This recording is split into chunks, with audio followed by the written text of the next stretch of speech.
생명의 시간입니다. 우리 아침 예배를 하나님 앞에 함께 나가겠습니다. 오늘은 욥기 26장 1절에서 14절까지의 말씀을 함께 읽으시고 우리 하나님 말씀을 전하겠습니다. 제 26장. 욥이 대답하여 이르되 내가 힘없는 자를 참 잘도 도와주는구나. 기력 없는 팔을 참 잘도 구원하여 주는구나. 지혜 없는 자를 참 잘도 가르치는구나. 큰 지식을 참 잘도 자랑하는구나.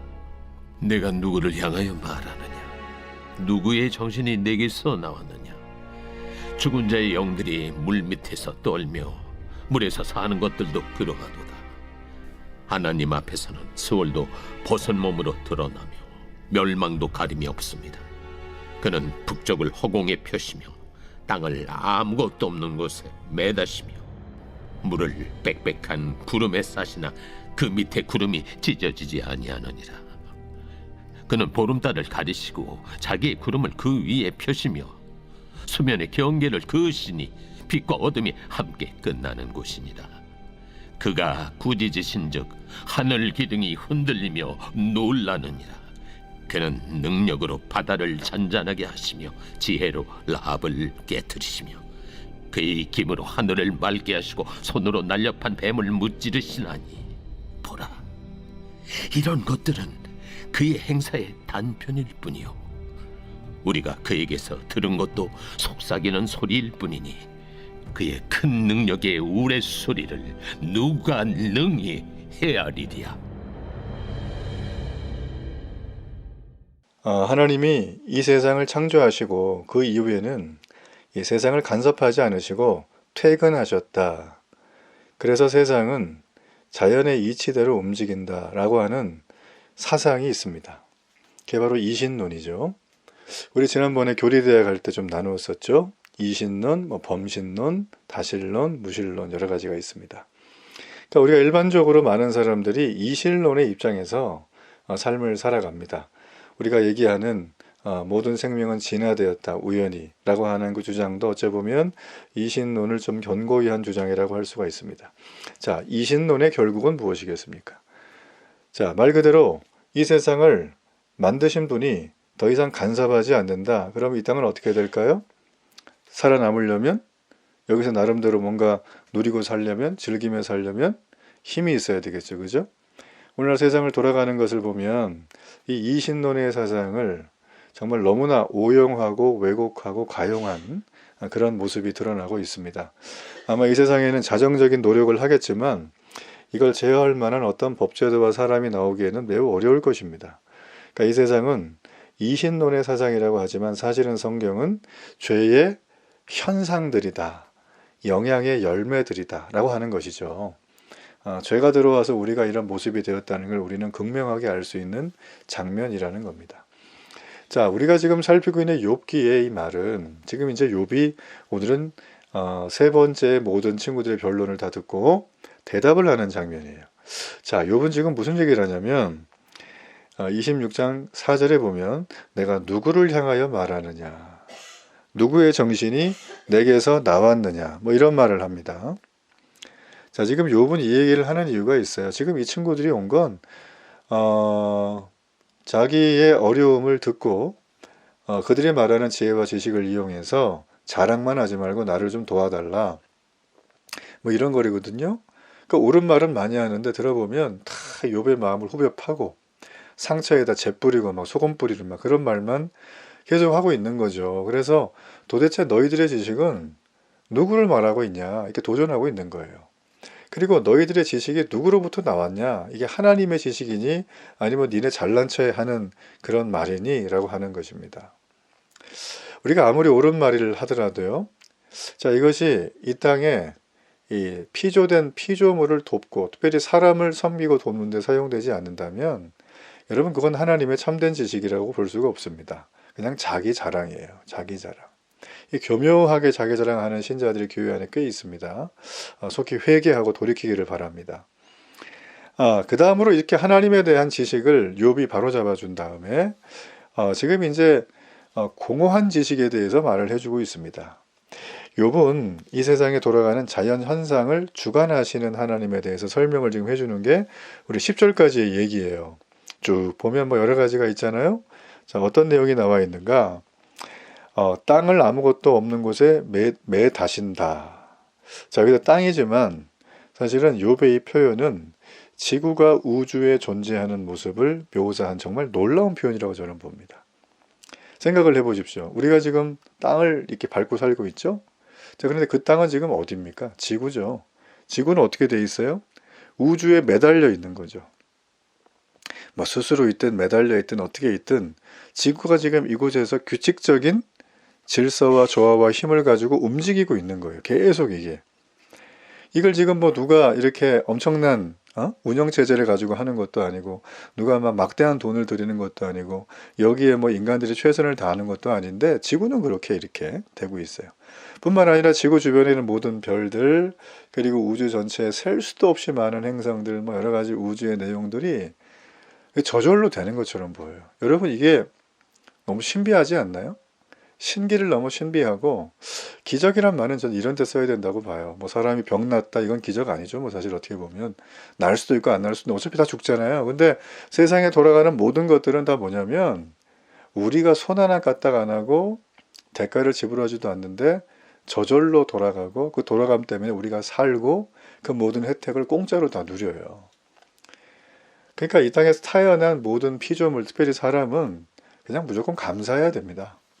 그런 의미로 보자면 지금 욥은 그런 의미에서 자연 현상을 주관하시는 하나님의 지식에 대해서 하나님의 존재에 대해서 말을 쭉 해주는 거예요. 한마디로 하나님은 뭐든지 하실 수가 있다라는 것이죠, 그죠? 네.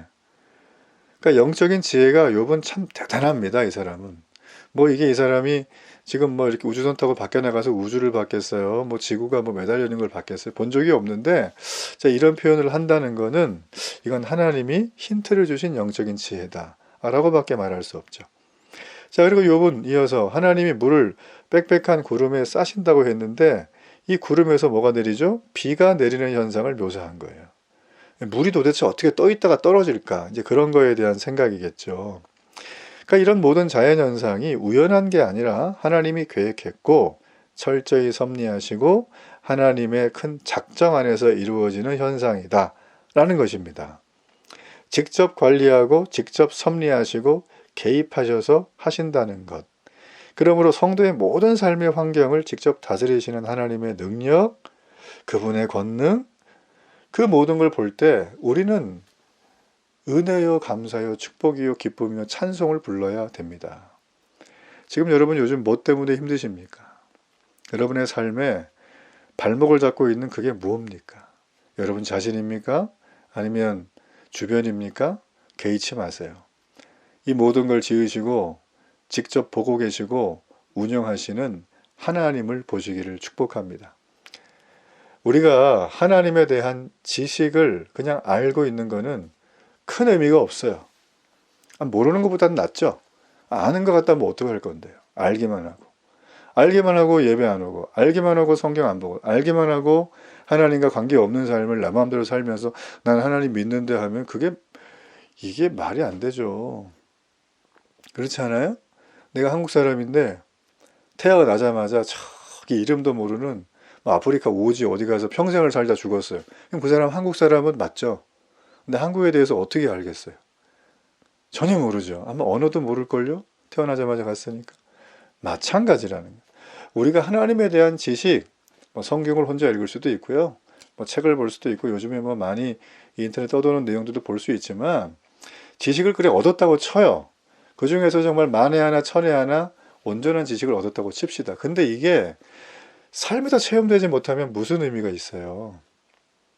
안 그렇습니까? 아무 의미가 없어요. 그거는. 그 내가 아는 거, 천국과 지옥이 있어. 그 아는 거가 나에게 어떤 작용을 해야 하잖아요. 아무런 작용을 안 하는 걸 그걸 뭐라고 하냐면 죄된 본성이라고 하는 거죠. 지금 욥은 그 친구들에게 대답을 할 때 이런 얘기를 하는 거예요. 너네 정보가 많은데 그걸로만 끝낼 거냐고. 나 안 도와줄 거냐고 그 얘기하는 거예요. 그 지식으로 나를 죽이지 말고 나를 살리라는 것입니다. 여러분 공허한 지식에 머물지 말고 생명의 지식으로 가기를 축복합니다. 자, 그러면서 이제 욥은 마지막으로 자, 지금까지는 사람이 볼 수 있는 그런 하나님의 지식에 대해서 얘기를 했다면 이제 사람이 볼 수 없는 아니 존재 자체가 불확실한 것들을 언급합니다. 뭐 11절에 보면 하늘의 기둥, 12절에 보면 상상 속의 괴물인 라합이라든지 뭐 날렵한 뱀 이런 게 언급되면서 하나님은 그 모든 것보다 어떻게 해요? 훨씬 더 강하시고 그것들 다 이기신다고 해요. 자, 근데 이 모든 내용은 실제적인 이야기는 아닙니다. 자, 이 말의 결론이 뭘까요? 14절에 나오죠? 자, 14절. 자, 14절에 보면 누가 능히 헤아리랴 이런 말이 나와요. 자, 이게 무슨 뜻이겠습니까? 하나님에 대해서 우리가 알 수 있다고 주장을 많이 하지만 그러면서 하나님은 이런 분이야 뭐 저런 능력이 있어 이런 말을 해요. 근데 아까랑 좀 이어서 말하는 거예요. 정작 그게 내 자신의 삶과 관련이 없다면 공허하고 의미 없는 신앙 고백으로 그치고 말 것이다. 그러니까 오늘날 성도들 중에 하나님의 뜻이라거나 하나님은 이런 분이라거나 이런 말을 좀 이렇게 말끝마다 하는 분들이 있습니다. 자제하셔야 합니다. 예. 하나님은 뜻을 아무에게나 그렇게 함부로 안 줘요. 내가 이런 분이라고 하나님은 언제나 나타나지 않아요. 살아계신 하나님에 대해서 우리가 말을 할 때 굉장히 신중해야 됩니다. 지금 욥은 그 세 친구들에게 그런 얘기를 해주고 있는 거예요. 자기를 경건하게 보이고자 하는 사람들일수록 하나님이란 말을 아주 쉽게 입에 올립니다. 별로 숙고하지도 않아요. 하나님이 어떤 분인지 어떻게 섭리하는지 그냥 자기 생각대로 말합니다. 하나님의 전능하심을 말할 때는 뭐 뭐든지 다 가능하다고 막 이렇게만 얘기해요. 또 사랑의 하나님 말할 때는 다 사랑하니까 진짜 사랑하실 거야 뭐 이렇게만 얘기를 합니다. 여러분 그렇지만 그런 태도를 우리가 견지한다면 이 땅의 짧은 생을 살아갈지라도 하나님의 참된 모습을 알 수가 없을 겁니다. 하나님의 참된 모습은 어떻게 알 수 있느냐? 꿈에 나타나지 않아요. 여러분 길 가다 계시받지 않아요. 어떤 사람한테 머리 들민다고 되는 거 아니에요. 여기저기 찾아가 상담한다고 되는 거 아니에요. 하나님의 참된 모습은 여러분이 가지고 있는 성경 말씀을 더 들여다보세요. 그리고 그 말씀을 공부하세요. 그 말씀을 삶으로 되기 위해서 내 삶에 순종하겠다고 십자가를 지는 거예요. 복잡합니까? 그걸 하면 되는 거죠. 그거 못하니까 교회라는 걸 하나님 만드신 거예요. 여러분 그러므로 교회 생활의 경건한 모습, 교회 생활을 통해서 축적된 우리의 안목, 그리고 섬기면서 배우는 분별력, 그리고 이 모든 것들이 우리의 실력을 높이는 길이 될 때 여러분의 신앙은 성장합니다. 그리고 여러분을 통해서 수많은 사람들이 살아나게 될 것이라는 거예요. 하나님은 도저히 가늠할 수 없는 분이십니다. 하나님을 알려고 할 때 하나님이 알려주신 그 부분에 대해서 하나님 너무나 기적 같은 내용을 알려주셨네요. 감사하여 순종하겠습니다. 이런 결단하는 저와 여러분 되면 너무나 좋겠습니다. 우리 결단의 기도를 하나님 앞에 드립니다. 살아계신 하나님, 만물의 주권자이신 하나님, 순종합니다. 아는 지식, 더 많이 아는 것도 중요하지만 오늘 실천합니다. 주여, 내게 은혜를 베풀어 주시고 이 실천함으로 이 땅에 주를 모르는 수많은 사람들이 하나님의 복음을 경험하도록 축복해 주옵소서. 예수님의 이름으로 기도합니다. 아멘.